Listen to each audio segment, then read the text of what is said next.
रब काबा की कसम, कायनात में मेरे नबी से अफजल न कोई आया, न क़यामत तक कोई आएगा। कुरान पाक पर कसम उठाकर फैसले करने को तो हर कोई तैयार है, मगर कुरान पाक के हुक्म पर अमल करके फैसले करने को कोई तैयार नहीं। किसी की खदमत में पेश किए जाने वाले तोहफों में सबसे बेहतरीन तोहफा एहतराम है। बहुत से रिश्ते ख़त्म होने की वजह यह भी होती है, एक सही बोल नहीं पाता, दूसरा सही समझ नहीं पाता। दुनिया फतह करनी है तो आवाज़ और लहजे में नरमी पैदा करो, क्योंकि लहजे का असर अल्फाज से ज़्यादा होता है। जो लोग गुस्से को पी जाते हैं और दूसरों के कसूर माफ़ कर देते हैं, ऐसे लोग अल्लाह को बहुत पसंद होते हैं। कैसे भी हालात हो, दुआ मांगते रहे, खैर मांगते रहे, मुआवजे होने में कोई देर नहीं लगती।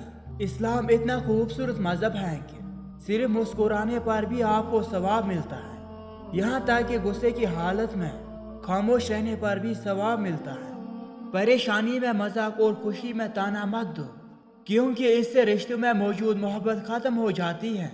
मुनाफिक आदमी कभी दिलेर नहीं होता और दिलेर आदमी कभी मुनाफिक नहीं होता।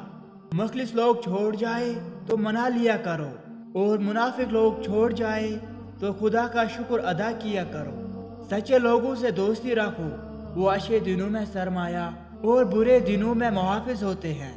शक एक ऐसी बीमारी है जो इंसान का सुकून खत्म कर देती है। दूसरों का मजाक उड़ाना बेवकूफ़ों का शेवा और जाहिलों का पेशा है। मिसाली शौहर या बीवी वही है जिससे शरीक हयात को दिली सुकून हो। मुमकिन अगर होता किसी को उम्र लगाना, मैं हर सांस अपनी माँ के नाम लिखता।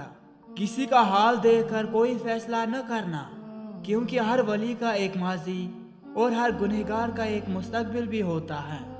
फिर एक वक्त आता है कि दिल से हर ख्वाहिश खत्म हो जाती है और दिल चाहता है कि बस वही हो जो खुदा चाहता है। अपनी नेकी को भूलना और दूसरे की नेकी को याद रखना मोमिन की निशानी है। मोहब्बत के बदले नफरत देते हैं लोग। चल अपने रब के दर पे चलते हैं, वहाँ एक आंसू के बदले खुद रब मिलता है। उस दोस्त का गिला कर रहे हो जो धोखा दे गया, गिला अपनी अकल का करो जो एक धोखेबाज को दोस्त समझते रहे। कुछ जख्मों का निशान रूह पे रह जाता है, और सबक भी ऐसे जख्मों से ही हासिल होता है। जितने सजदे जवानी में कर सकते हो कर लो, क्योंकि मैंने बुढ़ापे में लोगों को अक्सर सजदे के बगैर नमाज पढ़ते देखा है। अगर तुम लोगों के दिलों में जगह बनाना चाहते हो तो नफरत और तनज़ के बजाय हमेशा मोहब्बत बांटो।